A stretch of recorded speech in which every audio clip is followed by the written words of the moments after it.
Annyeonghaseyo, ako po si Aljimoto at ito ang content ko. Ngayong araw, pagkatapos kong hatid yung anak ko sa school, naisipan kong baybayin yung 40th Street ng Malaybalay City, Bukidnon, na kung saan dito tayo pinanganak at dito tayo lumaki, kaya tayo naging laking Bukidnon. Siya nga pala, nagmumotor tayo ngayon para matesting natin yung camera na inutang pa natin sa South Korea at ngayon ay bayad na, o diba?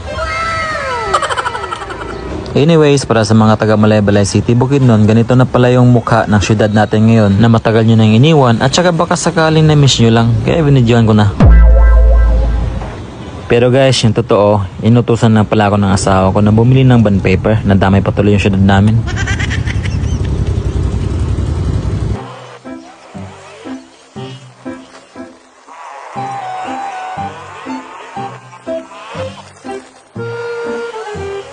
A few moments later.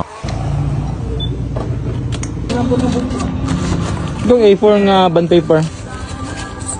Pila? By the way guys, busy at tanda ko, pero magtagalog lang ta para makasabot silang tanan.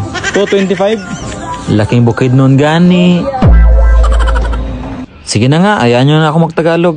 Sa puntong ito, medyo naglibog tayo sa pera. Dahil na rin siguro sa matagal din tayo sa ibang bansa, kaya minsan medyo nakakalito na din yung Philippine money. Kasi doon sa amin, Korean won yung hawak natin o di kaya card lang. Kaya minsan nakakalibog. Oops, nakakalibog. Sa Tagalog, nakakalito yan ha. Kayo talaga.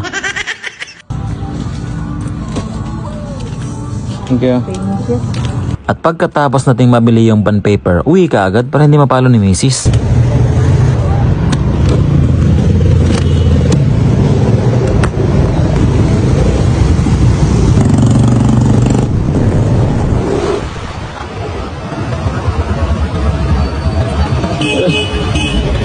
At nang tayo ay pauwi na, nadaanan ko yung kaibigan ko na isang traffic enforcer dito sa Malaybalay City, Bukidnon. Di ko alam kung namukha niya ako. Pero sa bagay, tumawa naman siya. So, ibig sabihin, nakilala niya ako. Kaya shoutout na lang sa'yo dyan, paring Dondon Galope at sa mga kasama mo.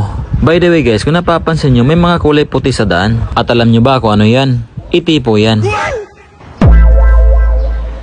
At nang tayo ay pauwi na, may biglang nag-overtake sa atin, kaya hindi pwedeng mag-overtake lang basta-basta yan. Kaya hindi pwedeng hindi natin malaman kung anong motorsiklo yan. Kaya kung alam nyo yan, paki-comment nga, hindi ko mahabol eh.